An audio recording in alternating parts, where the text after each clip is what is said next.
Bueno, hoy estamos con el ingeniero José Nar Muñoz. ¿Cómo está, ingeniero?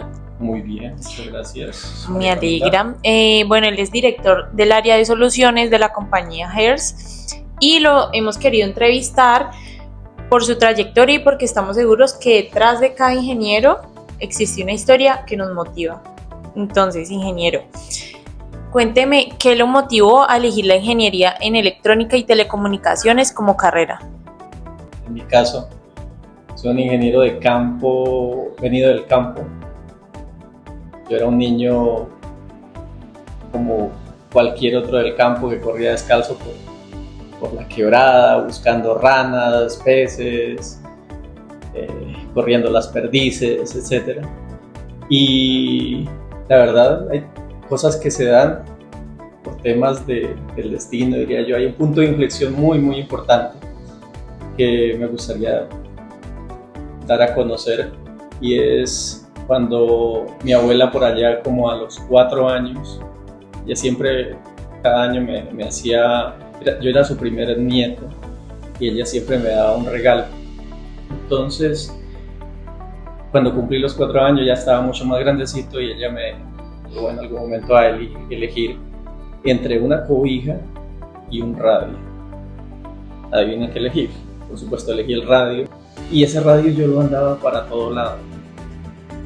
Ese radio fue mi fuente de información, fue en una vereda de campo donde no había carreteras, no había acceso prácticamente a ningún tipo de medio de comunicación. Fue mi punto de contacto con el mundo.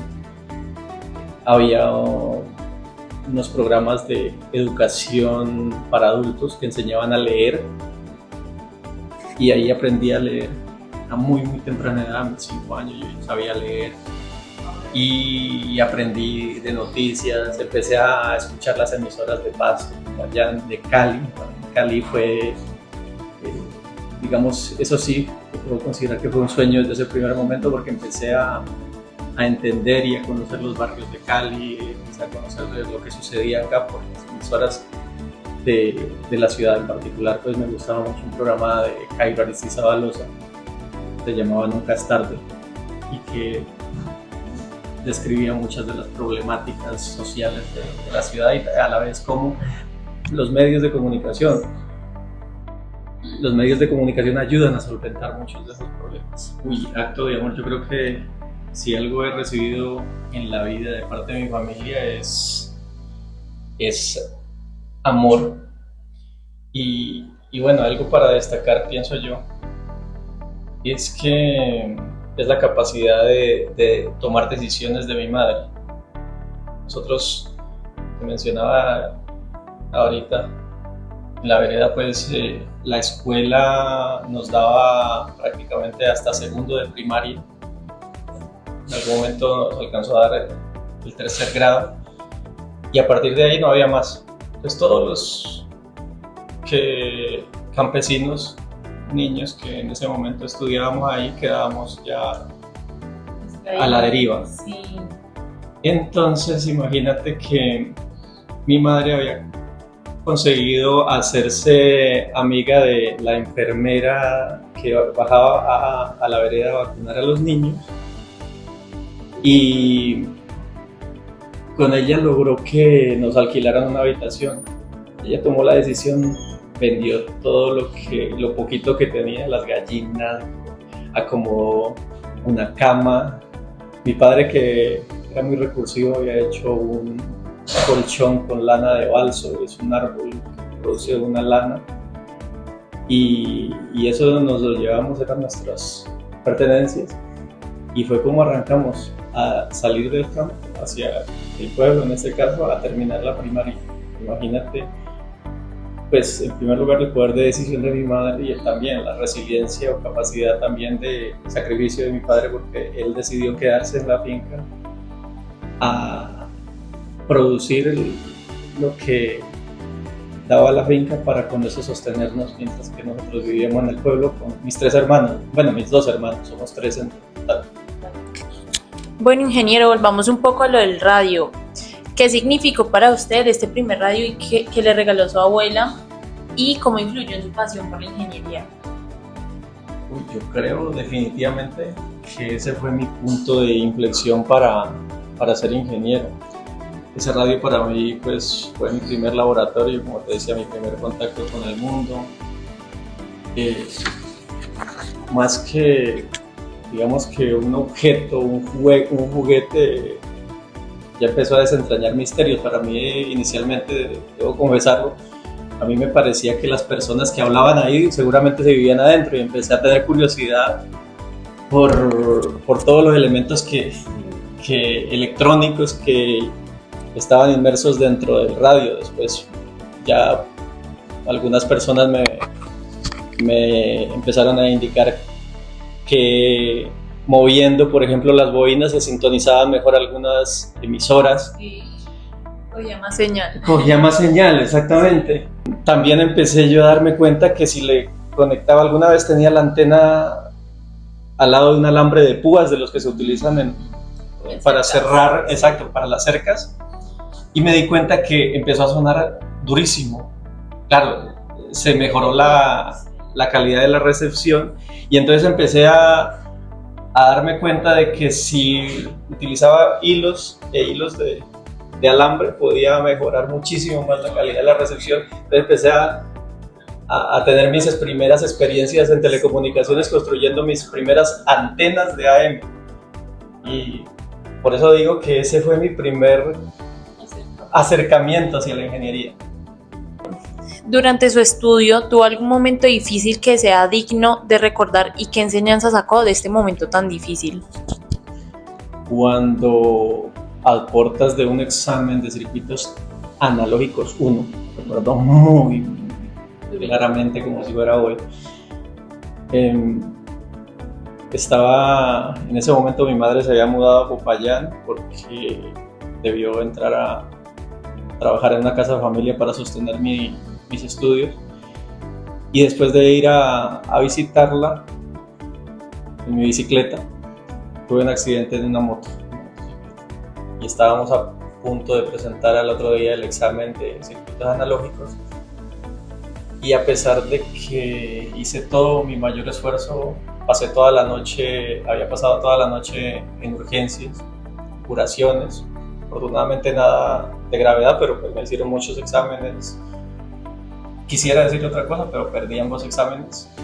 Y para mí la enseñanza definitivamente fue también ganar algo de humildad. Nunca había perdido una materia en la vida, y me enseñó que uno debe tener capacidad de resiliencia. Mi madre me ayudó muchísimo en esos días en las curaciones, y pues aprendí también a quererlo. Como conclusión, aprendí que el fracaso es parte del viaje, que a veces es una forma de hacer espacio para lo verdaderamente importante. Creo que gané en humildad y en capacidad de resiliencia. ¿Qué le dirías hoy a un joven que piensa en abandonar la universidad porque siente que no puede con las cargas o las circunstancias que están pasando en su vida? Definitivamente yo creo que el mensaje es decirle que no está solo. Pues es válido sentirse cansado, por supuesto, pero nunca es válido rendirse.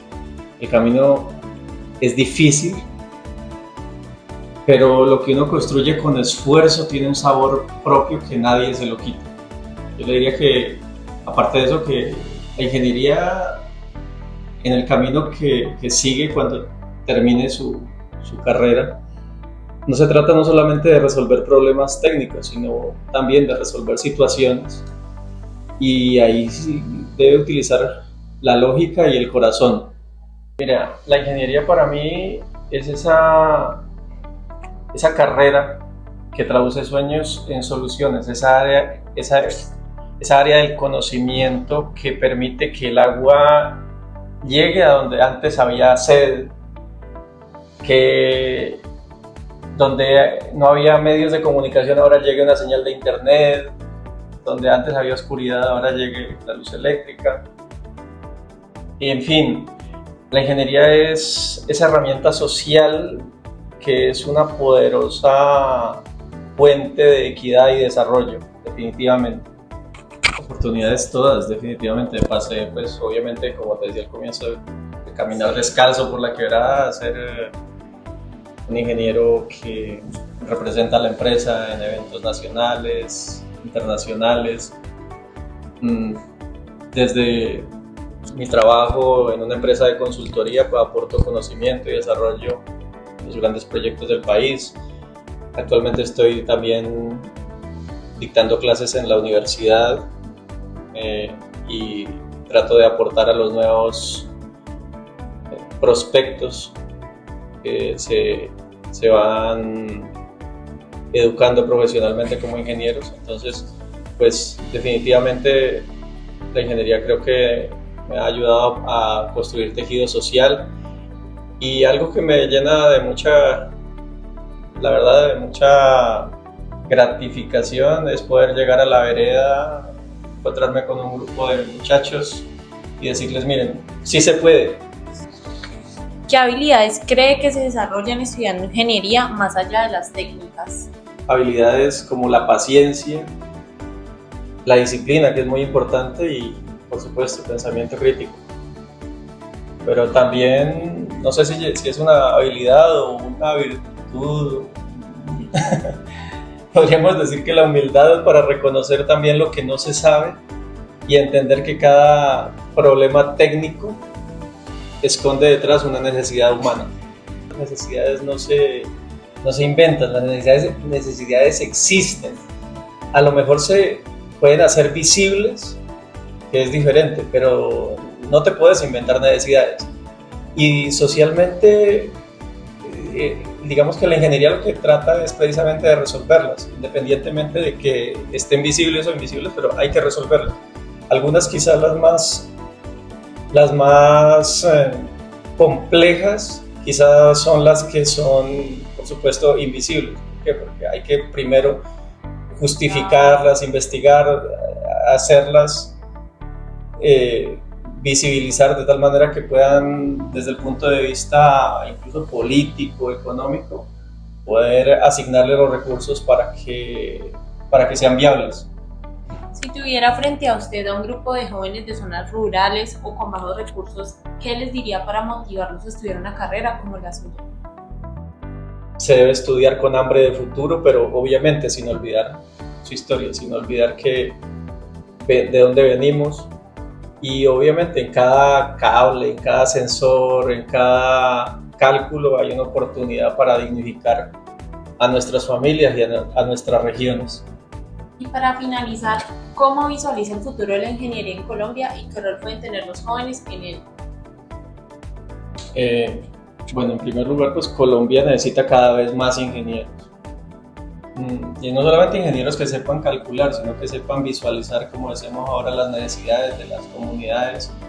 Necesitamos ingenieros que sepan soñar en construir soluciones. Jóvenes que pongan la tecnología al servicio de la vida. Definitivamente, si logramos formar ingenieros que piensen con la cabeza y construyan con el corazón, estaremos cambiando de alguna forma el futuro de Colombia. Bueno, muchas gracias, ingeniero. Nos vemos en una próxima ocasión. Muchas gracias, María Camila, y a 100 por el espacio.